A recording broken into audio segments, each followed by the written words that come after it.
Hello, this is Virtuals the Chess Noob, learning and having fun with chess. Sometimes you win games that you feel you just didn't deserve to win. Recently, I've not been playing so well, with my ELO rating on Rapid dropping from the high 1300s to the mid to low 1200s. This week, I'm going to cover a few games in this general theme. Games where I made some egregious blunders, where I should have lost due to poor performance, but somehow won anyway. Please enjoy.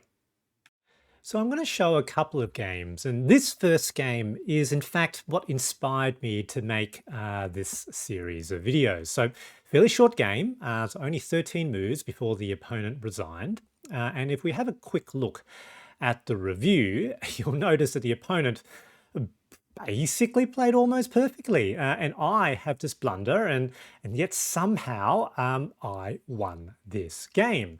You know, the chess.com robot reckons it's a sudden game. You can see this blunder, a close game that was lost by a mistake, but I didn't lose. I won by a mistake. So what happened? Let's have a look now at the analysis. I had the black pieces. Opponent played e4, e5, knight f3, knight c6, knight c3, knight f6. So 4 knights game. All the knights on the board. I don't particularly like the 4 knights. I often find that it ends up being sort of a positional sort of game, which I struggle with a little bit.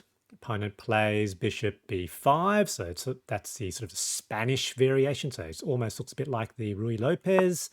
I develop bishop c5, d3, d6, and all still apparently theory here.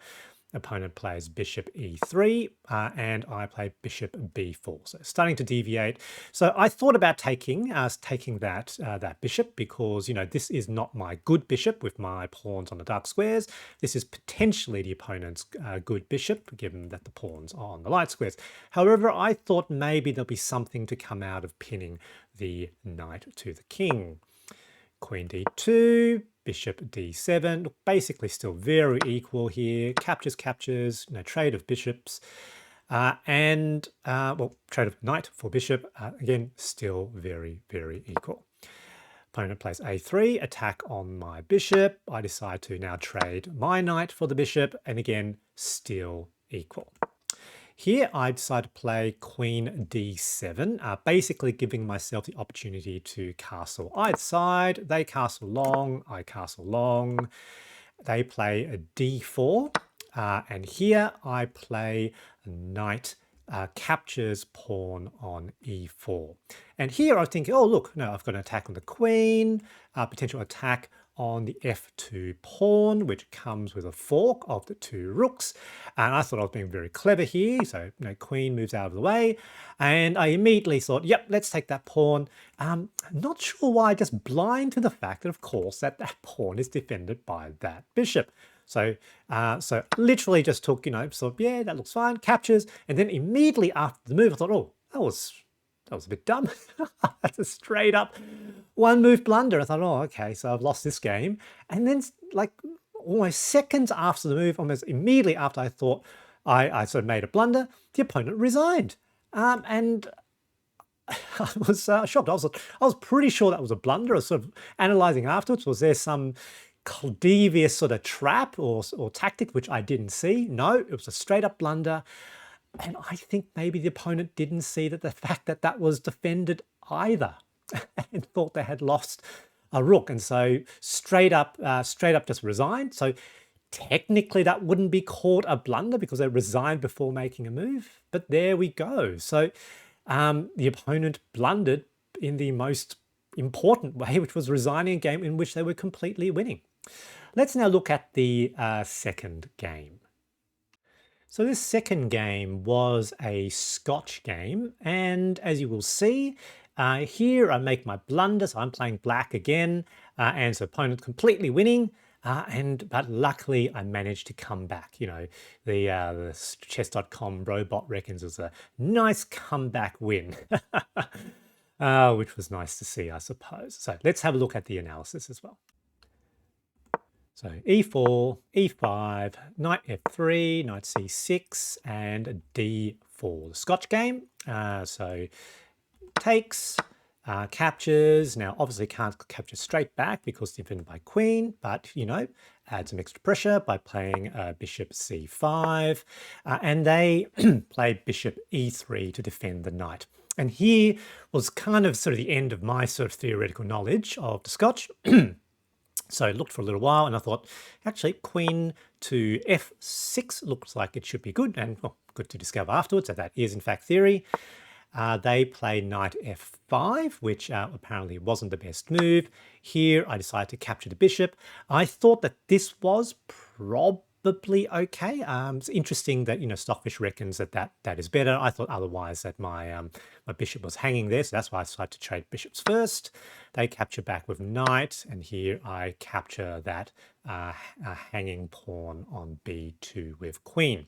Now here I wasn't entirely sure. I always feel a little bit uncomfortable having my sort of queen out early because I get worried that it'll be trapped, and that was sort of the blindness that was me, because I was just looking for ways my queen could be trapped, and this catches me off guard a little bit later.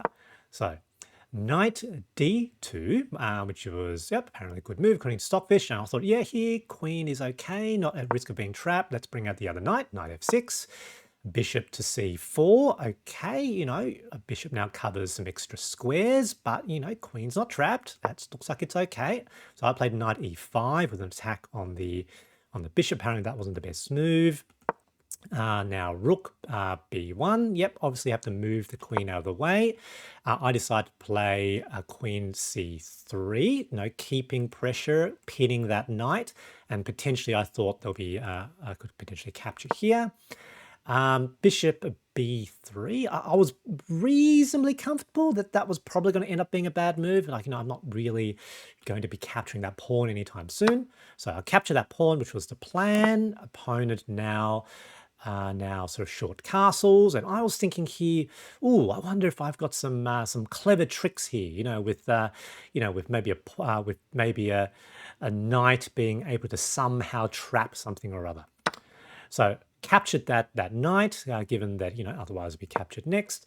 Now they move their knight to d5. And again, I was looking here, okay, is there anywhere my queen can be trapped? No, queen doesn't look like it's trapped. Missing, of course, it's straight up being attacked by the knight.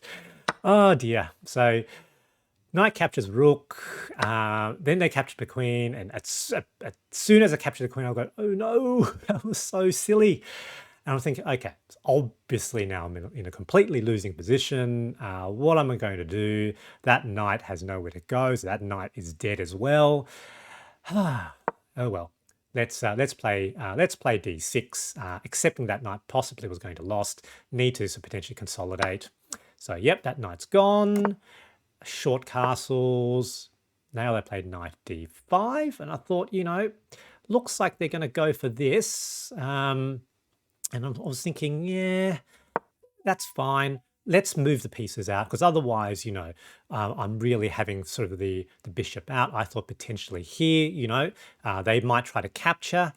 They may try to capture, but I should be able to capture back. They did that. That rook wasn't necessarily doing anyway. Here I was just playing moves. And I thought, let's threaten their queen.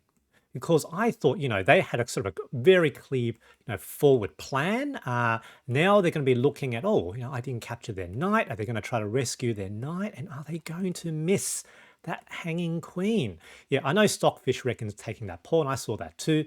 And, potentially they could have just taken that pawn as well. But I thought, their focus is so much on that knight. Maybe they really will miss it.